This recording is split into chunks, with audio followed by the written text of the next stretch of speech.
I'm going through something very real and very sincere, and it's uncomfortable, and it has not been an enjoyable process for me. It's been difficult.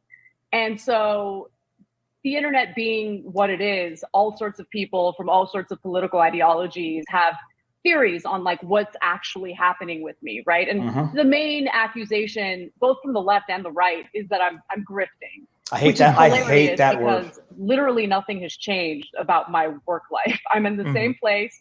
I have the same audience. The audience doesn't like some of what I have to say or some of the new conclusions I've come to. And so I wanted to kind of set the record straight about what I have personally experienced. I don't know what my political labels are at this point, right? Because I feel like I don't really fit anywhere. And that's just full honesty. It's, again, very uncomfortable for me. And I want to say that out of any point in my adult life, this is probably the point where I'm the most malleable and open to new. The red pill cometh, and it cometh fast. Hold on a second. Yeah, that's better. Nature Lover says she's annoying. Here's the problem, people. I haven't made it through the entire, what was it, Adam and Stitch podcast. I'm talking to Nate Brody, and Nate's like, Viva, did you hear Anna? She's swallowed the red pill, or she's gotten the red pill enema. It looks more the rapidity of the red pill absorption. Look, okay, jokes aside. Apparently nobody likes it when I talk about enemas or piles, as they're called. Anna Kasparian seems to have taken the jagged, thorough, earth-shattering, mind-blowing red pill. I said this almost as a joke when she put out that tweet, don't call me a birthing person, I'm a woman. And I said, oh, look at this. I was needling her a little bit. I'm saying, sorry, Anna, you are a cisgender birthing person, and you're a bigot for saying what you said. These are the rules. Which mic am I on? Damn it. Hold on a second. Anna, I'm on the default mic. That's mic check. 1, 2. Oh, yeah. There we go, people. So she's done a podcast where she says she's politically homeless. And, a lot of people have discovered this. You don't leave the left. The left pushes you away. Who is she? Oh, come on, maple syrup. You don't know who Anna Kasparian, the Young Turks? If you want to see I think I got one in the backdrop here. Hold on. You want to see some of the most unhinged meltdowns. You can go watch Cenk Uygur and Anna Kasparian of the Young Turks. It's like Jerry Springer lobotomized. I mean, you think Jerry Springer is outrageous stupidity? Go watch some classic meltdowns of Cenk Uygur and Anna Kasparian of the Young Turks. She's had a red pill. She did this Adam and Stitch podcast. It was 2.5 hours. I listened to one of the longer clips to hear. Do I believe that this is an authentic revelation? Holy crap, I've been wrong all along. Do I believe it's authentic? Who the hell knows? I think I mentioned this the other day. It was RFK Jr. He did an interview. I think it was Crystal Ball and the other guy there, Boiling Points, Turning Points, Round Points, whatever it's called. And he said, I wrote this book about Anthony Fauci, and I try not to divine intentions. I try not to presuppose intentions. And it's a very, very, very good strategy. You don't need to divine intentions when you have an action, and it doesn't matter what the intention was behind it. Whether it was overt dishonesty, whether it was just being stupid, blinders on wrong, the outcome is the same if, for example, you said something was safe and effective and it was neither safe nor effective. Now, it might change something when it comes to criminal responsibility, and then you might want to get into the mens rea of the act, which is the intention behind it. That's for determining criminal culpability. In terms of determining strategy, doesn't matter if they knew they were wrong, they were lying, or they were just wrong when they said it. If they're wrong, that's all you need to know to guide your actions. And I love the fact that Robert F. Kennedy Jr. says, he says, I wrote that entire book. I did not try to guess Fauci's intentions. I just knew he was wrong. And he was wrong back in the AIDS epidemic. He was wrong now. I know how regulatory capture works, et cetera, et cetera. I don't know if Anna Kasparian is sincere in her red pill revelation. Her explanation as to why it's not a grift, it's a pretty weak explanation. Oh, I'm still working at the same place. My employment conditions haven't changed. That's a very, very bad explanation or a very bad defense to the accusation it's a grift. I hate the word grift. people use the word grift and they don't understand what grift means. Even using the bastardized term of the word grift to say, well, it's not a grift because I'm still working at the same place. Well, if you were about to lose your job, if you understand that your platform is dying, decaying away because you are part of the problem, because you are a dishonest propagandist shill for the government narrative, whatever, well, your condition of employment can stay the same, but it won't be the same forever. And so you might be grifting in order to change tact so that you can survive off truth and accuracy as opposed to surviving off drama and hyperbole that the Young Turks are so famous for. Tangent on the word grift. People are idiots and I'm talking trolls. I'm not talking the people watching here. Grift in the truest of senses means someone who fabricates drama so they can profit off that drama. It's sort of like the lawyer who goes looking through contracts for typos so that they can then say, hey, you can sue. That's grift. Graft, which many of you don't know the word, G-R-A-F-T, is a British word for hard work. Reporters are not grifters for reporting. They're not even grifters for going to the places of action where they know that there's going to be the most interest in coverage. You know, Rebel News is not grifting because they go to France to report on the riots in France.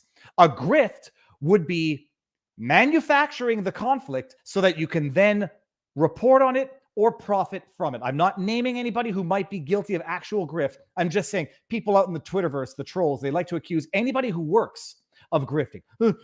I'm not saying it from my own perspective, but I'll just say, Viva's a grifter.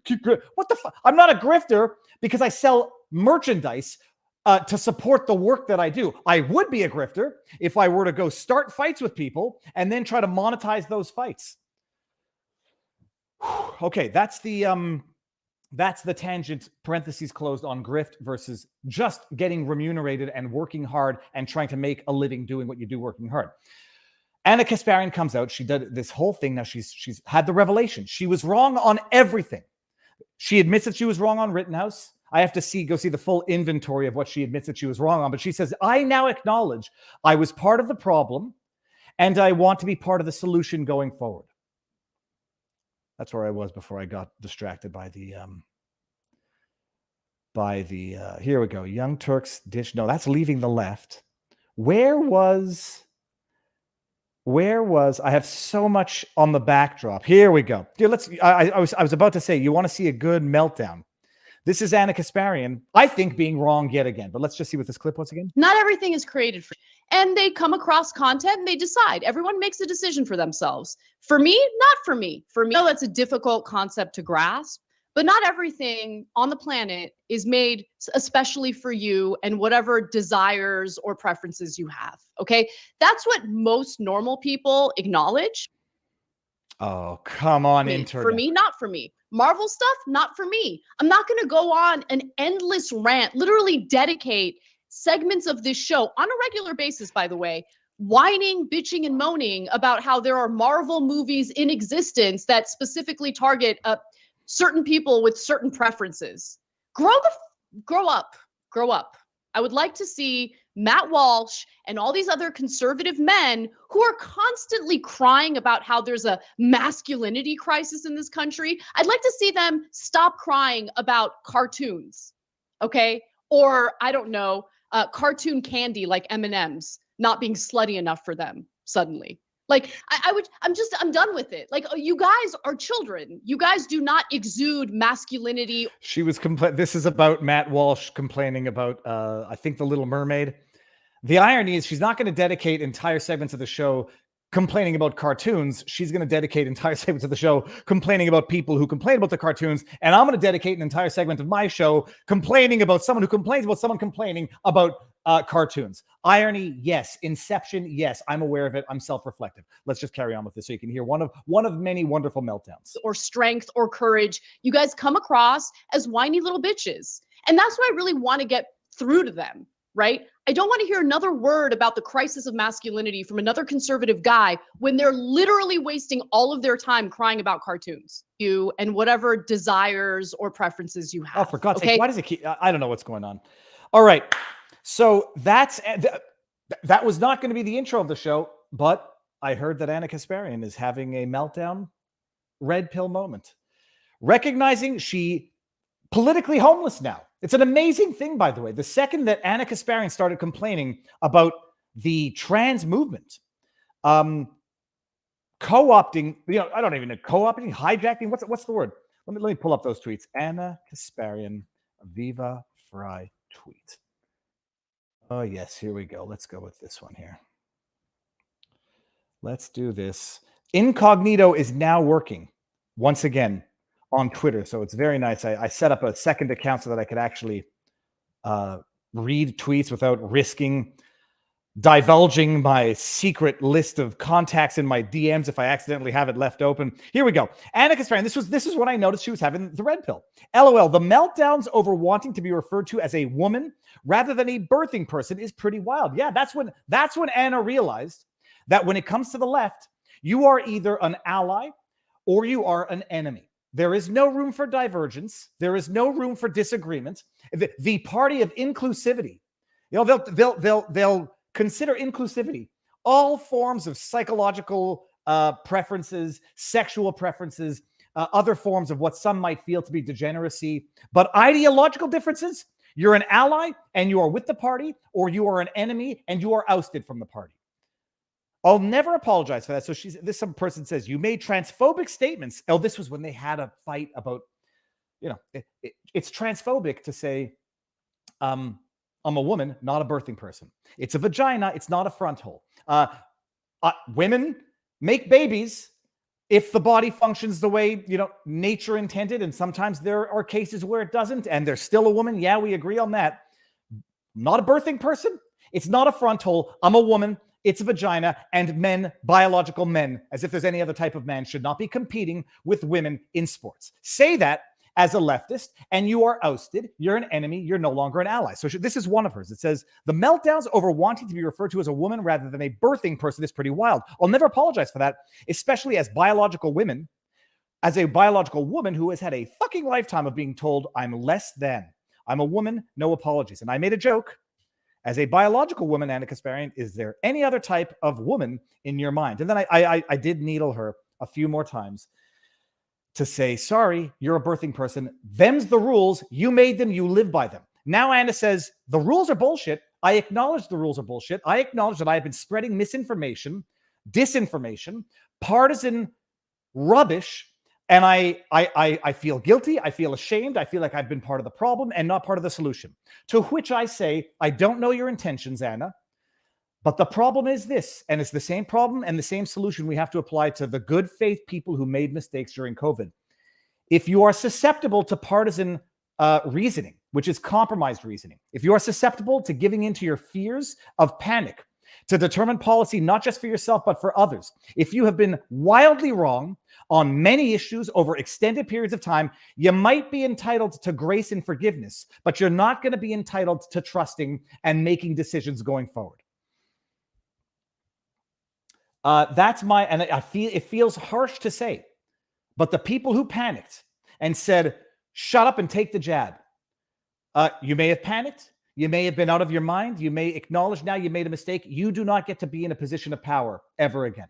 Anna Kasparian, you may want forgiveness. You may recognize you were wrong on Rittenhouse. You were wrong on Nicholas Salmon. I think they were. I'm not sure that they were. I was trying to find concrete examples. You acknowledge that you were wrong on a slew of things, that you spread disinformation. You were part of the problem. You were not part of the solution. Your apology can be accepted, but to trust you ever again is going to be very difficult, if not impossible, because you displayed wildly bad reasoning, either malice and, overt dishonesty, or if we want to just assume you were wrong and not assume intentions, you showed poor reasoning for an extended period of time on multiple issues. To gain the trust back, it's going to take much longer than it took to lose in the first place. Okay, good afternoon, everybody. How goes the battle? What a flipping stream we had yesterday with Adam Johnson, lectern guy. I was rewatching it. I'm trying to find some particularly poignant clips because it was a marathon, or it was a marathon if you run real fast. It was 2.5 hours, and it was amazing. I think there's elements of that story that I don't think people ever knew until yesterday. That talk about the left pushing you away, the left, Democrats, peace and love. They want prison reform. They want criminal justice reform.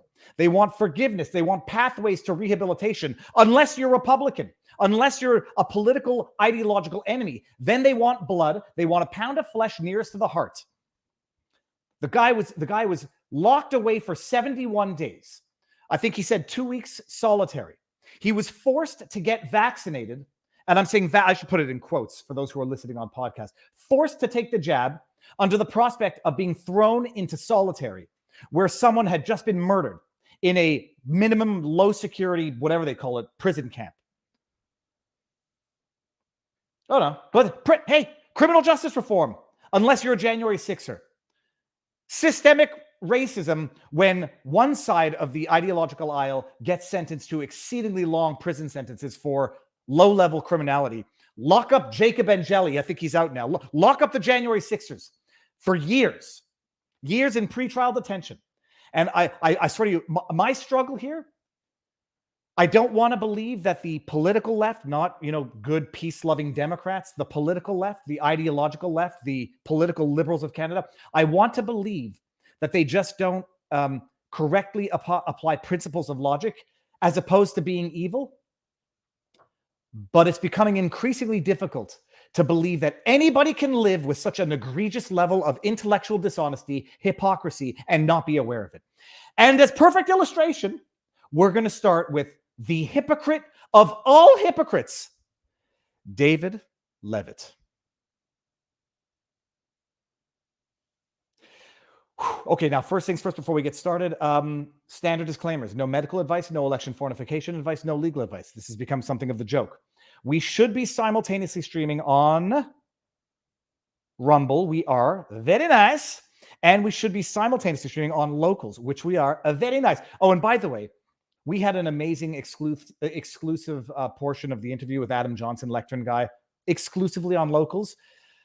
I have trouble sort of, partitioning everything across YouTube, Rumble, then Locals, and I try to make sure that our above average Locals community gets a lot of, access to exclusive stuff as a community, to thank them for being part of that wonderful, massive, above average community. So after this, we'll go to Locals like we do every day, take some questions there and have some discussion. If you want to go support the channel, here's Viva with the grift. Go to vivabarneslaw.locals.com. $7 a year, $7 a month, or $70 a year for tons of exclusive content for supporters, or you can just join the community. I think we're at 112,000 members. That's non-supporting, just a massive community. 100. It's a small city. It's actually maybe even a big city. That's Quebec City. We've got a population of Quebec City in our Locals membership community, and it's wonderful. Super chats, YouTube takes 30% of them.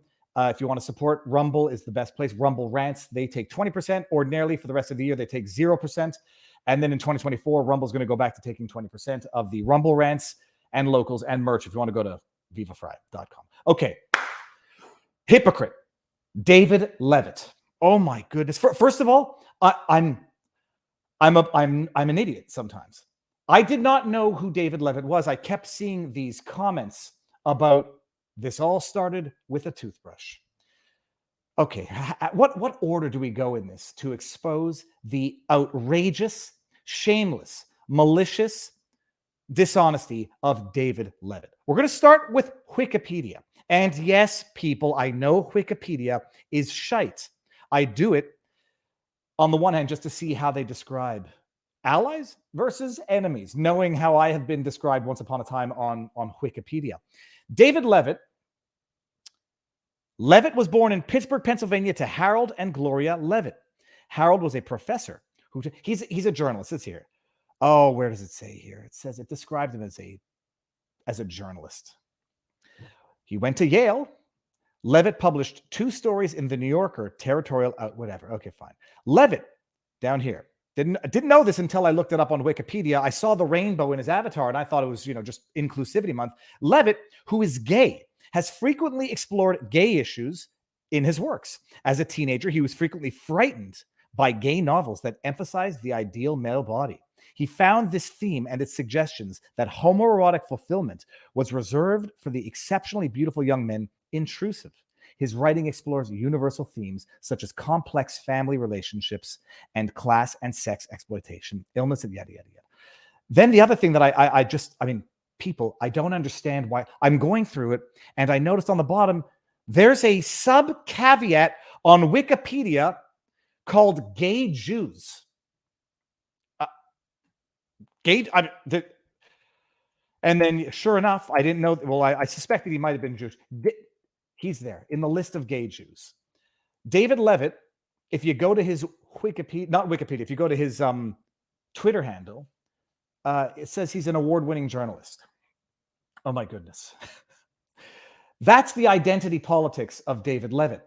I could not care less in the meaningful sense about anyone's identity politics in terms of understanding a human, where they come from, what their dietary needs or restrictions might be, understanding an individual's identity. All of these personal issues are relevant. In terms of, oh my goodness, it making him the most egregious of hypocrites. I'm weighing my words. You will not appreciate the degree to which this makes him an outrageous hypocrite. Okay, so that's the Wikipedia. Just wanted to see who he was. Then, everybody says it started with a toothbrush. It started with a toothbrush, people. If you don't know this, no, hold on one second. That's not the right one. That's not the right one. If you did not know the David Leavitt toothbrush story, you're going to know it now, and you're going to regret the fact that you know that people like David Leavitt exist on this earth. So there's a law aspect to this as well. It's hilarious. This is from the Insider. It's old. It's January 18, 2020. A pro-Trump meme account raised $16,000 for a Target employee singled out by a troll for not selling him a toothbrush for 1 cent. Okay. A man claimed... I love this. Let me just make sure we're in the right thing here. A man claiming to be an award-winning journalist churned up viral outrage after he says he called the police on they shouldn't call the male version of the Karen a chat. I don't know what the male version is. First of all, I don't like that word anyhow. This is the man that people warn you about. The person that people warn you about. He called the police on a Target manager who refused to sell him an electric toothbrush for 1 cent. Okay, David Leavitt tweeted a photo of the Target manager, a display that advertises an Oral-B Pro 5000 toothbrush for 1 cent, and a screenshot of Massachusetts law dictating that stores must sell items for the lowest price indicated on a sign or advertisement. All right, I'm going to pull this out for 1 second. And we're just going to have a little parentheses about law here. Okay. We have consumer protection laws in Quebec. They're quite rigorous.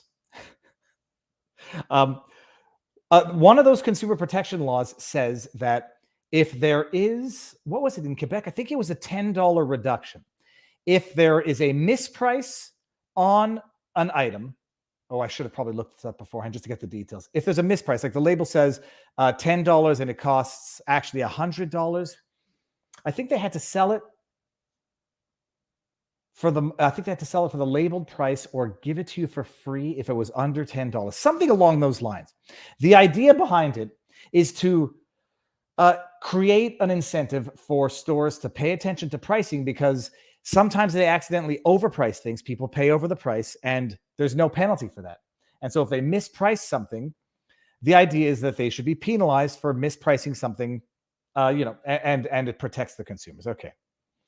And so a lot of state laws have that, but need to look at how easy it is to forge these. Oh, this might be for, coupons. Okay. So a lot of states and provinces have these laws. If there's a misprice on it, they got to charge you, or they've got to accept the labeled price, or if it's under $10, give it to you for free. I have had my run-ins with that provision, and I have never availed myself to it that I can recall. Call it a chip on my shoulder. I don't want to perpetuate stereotypes. That's the chip on my shoulder. I will sooner say, I don't care. I'm not interested in a freebie. Just tell me how much it costs and I'll pay what it's worth. I don't want to exploit law for my own benefit. Other people are going to say, Viva, you're letting the store get away with screwing people over. I don't care.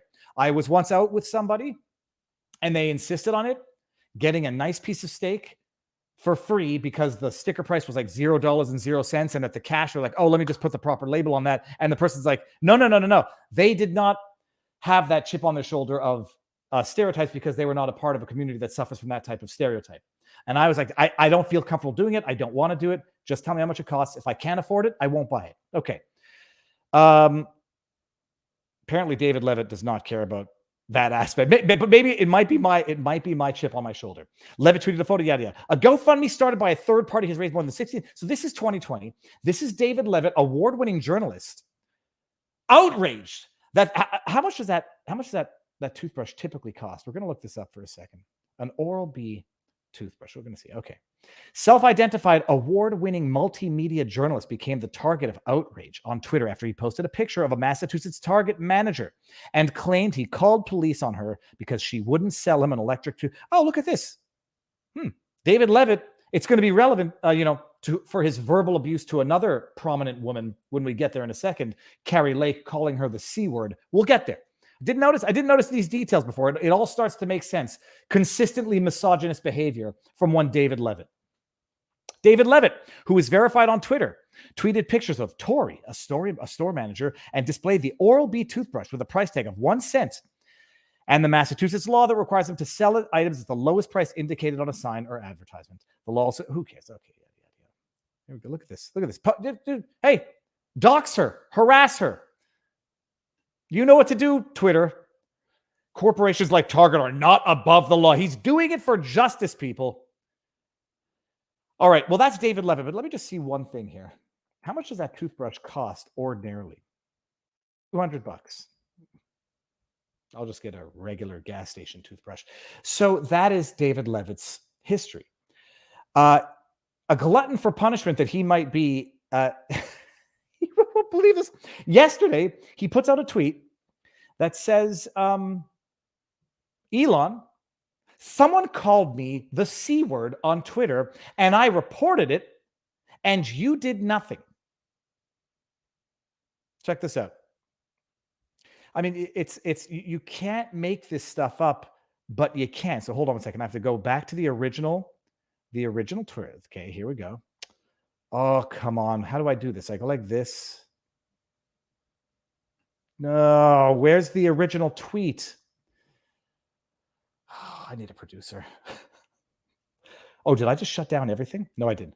Woo! Okay. Oh, now you've all got the punchline here. Forget this. Get this out of here.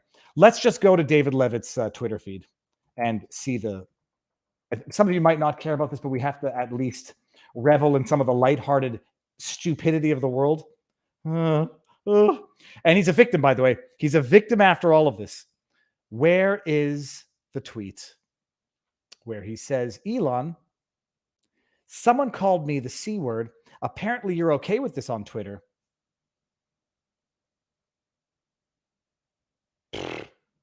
I can't find it. Anyhow, he says, Elon, someone just called me a C word and I reported it and their tweet wasn't taken down. You're okay? Are you okay with people calling you the C-U-N-T? See you next Tuesday? Are you okay with people calling you this on Twitter?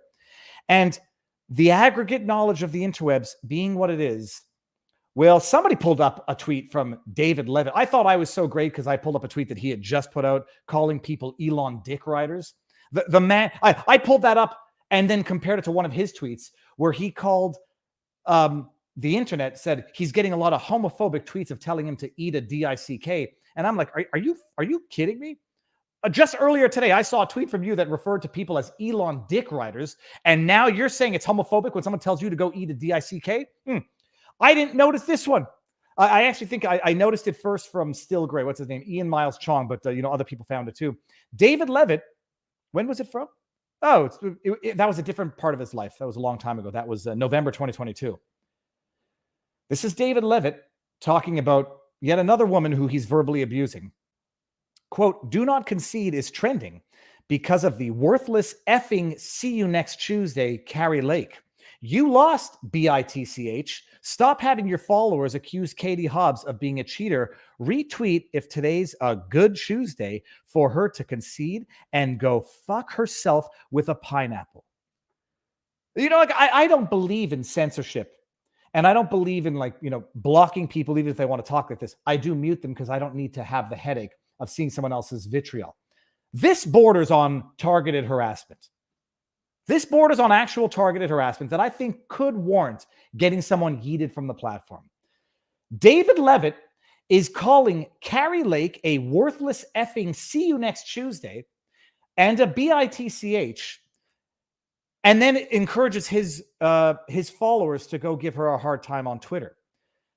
Does he get away with this because he can pull out the I'm gay card? So I'm allowed calling another woman a C-U-N-T, a B-I-T-C-H? Holy sweet merciful hell, Leavitt. You're an actual disgrace and a bad influence for a whole number of people. That's David Leavitt. I don't know what happened, but my goodness, there's been an article observing the hypocrisy, the shameless, stunning crass of David Leavitt. And I didn't know. I saw the rainbow in his profile, did not know of his sexual orientation because I'm not interested in that sense. Let all adults do what they want so long as it doesn't harm anybody else. I discovered that when I saw some comments and checked out his Wikipedia. And now you piece that together and you see a history of misogynistic rhetoric and targeted harassment of women. It's very interesting. Leavitt, you might be what you accuse everyone else of being. Intolerant, misogynistic, bigoted, and hiding behind your own sense of perceived victimhood. Then he comes out, oh, no. Then we got to do this. Then he comes out after all of this, by the way. And he purports to be the victim on Twitter earlier today. He pulls up some DMs that he's been getting. Look at this. It's a fantastic the fakey twist of people who get caught in the most hypocritical hypocrisy. Let me just be redundant if I can. They leave their DMs open. They get the obvious blowback, and I am not condoning it, period. Full stop. There's no but to this. I don't like it when people do it. I don't do it myself. When I DM people, I'm often more polite than when I tweet at them publicly, at least when I wildly disagree with them. The harassment only allows the victimizers to pretend to be the victims. Rachel Gilmore is one perfect example. But now, so is David Leavitt. He puts out, look at this. Woe is me. And he's throwing out the transphobic again. What the? I don't understand. It's transphobic to use the C word. Well, then you're transphobic. Oh, but you used it for a biological a woman. So you're not transphobic. You're just a bigoted misogynist. Okay, got it. Countless transphobic assholes sending me messages reminding me that you are what you eat. I mean, he has to be leaving this open for the obvious joke. It's pathological narcissism is to accuse others of doing what you're doing. But whatever. So he shows a bunch of messages. Don't do this. All right, whatever. Do it. Don't do it. It's not what you should do because it will allow the victimizers to purport to be the victims. But I just say it's very Alinsky-ish, I would imagine, or maybe Joseph Goebbels level fabricated victimhood. 3 steps. Be an asshole. Get caught being an asshole. Leave your DMs open so you can claim to be a victim when people DM you that you're an asshole. Oh, okay. I feel a little better. Who feels better or dumber? We are going to talk about meaningful stuff. Canada, showing you exactly what I've been complaining about for a little while, but I was still a little late to the game. I don't know when hashtag defund the CBC became a thing. It was well before my awakening. Oh, all right, people, let's move on over to Rumble. We're going to talk about Canada. What do I have on the backdrop here? Let me just whet your appetites. We already. Oh, okay. So we're going to get to Canada, telling us exactly how you coerce media into becoming your propagandists. We're going to talk about the cocaine. Cocaine at the White House, but it's not. It's not. They're never going to find the person who did it. All right, we got fun stuff on the Rumble side. So come on over to Rumbles, people. because we're moving on up. Let me see if I missed anything. Isn't social media a great thing? I love social media. I love the fact that it's forever. And I have always lived with that. Even back before I lived a public life, I governed myself as though everything I was ever going to put on social media, at one point could be discovered and would be used against me. And I'm fairly confident that I would not be embarrassed about anything that I've put on the internet. So people can go back. And every time I tweet, I ask myself, am I going to be a hypocrite? Is someone going to easily be able to verify and confirm that this tweet would be hypocritical? I often tweet that Mark Twain expression. I don't want to screw it up. It's a great one. If you judge a man by the adjectives he uses in, hold on a second. Judge a man by the words he uses. Mark Twain. It's a great one. Mark Twain was the greatest. Is it Mark Twain? Judge a man by the adjective. That's what it was. The expression is this: a man's character may be learned from the adjectives which he habitually uses in conversation. I am very acutely aware of this. And so when I call people liars, hypocrites, and I'm not just people, when I call liars and hypocrites, I am very, very familiar with that Mark Twain expression. It's along the lines of it's easier to fool people than convince them they've been fooled. Someone who uses language habitually, it'll sort of be more a reflection of them and how they feel about themselves. I'm aware of that.